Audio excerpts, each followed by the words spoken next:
In the early years of the new millennium, it was finally time to start building Sea City. But how exactly do you turn an impoverished salt flat into an eco-city teeming with wildlife? First of all, you need a project director.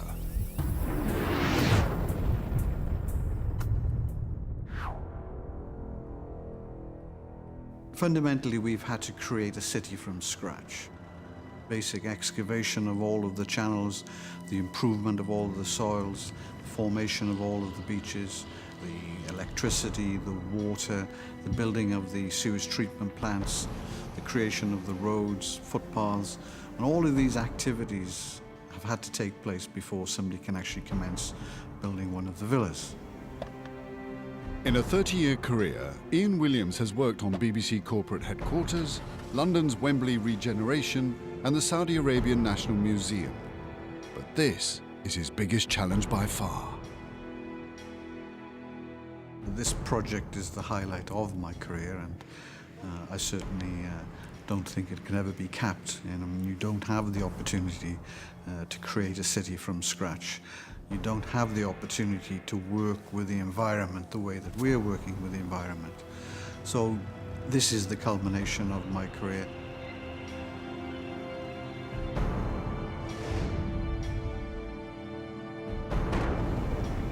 Ian's deputy, Mark Dungleson, has left his native Australia to commit 10 years to working in Kuwait, because for him, this is the biggest engineering challenge in the world. It's a project that consumed almost all of my time, and it's a responsibility which I thrive on. We're taking impoverished land and we're doing something with it. We're not destroying the sea here, we're creating the environment.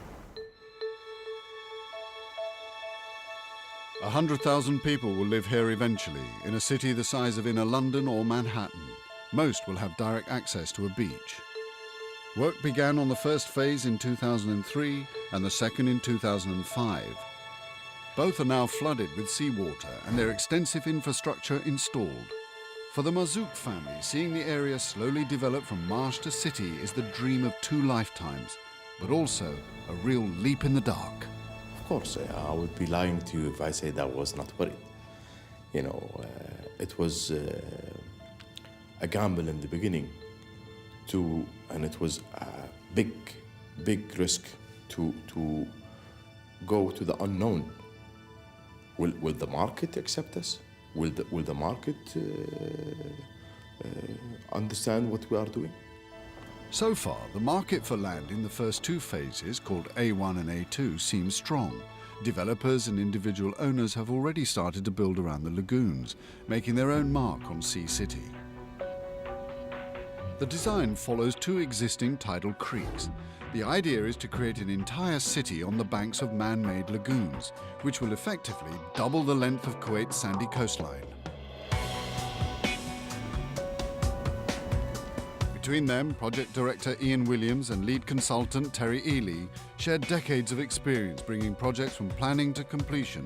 But the sheer scale of the work required here was a daunting challenge. I just think it's so much bigger than I anticipated when I see it in real life. The trouble is when you work on design, because you work on pieces of paper and you draw everything to scale, and in a project like this, you draw it to quite small scale. And I think that almost invariably, things always look bigger. From high above the site, the scale of the challenge is clear. With phases A1 and A2 already full of water and the infrastructure complete, the pressure is now on to complete A3, the 3rd and largest phase so far. In total, more than 84 kilometers of new beaches. Right now, we are over 60% complete on our earthworks in phase 3. What you'll see out there in a year's time is what you see out there with the water. You'll see those waters flushing in, naturally occurring into that area of land. We'll have water from the Gulf heading inland, naturally flushing. That will look out there like a sea.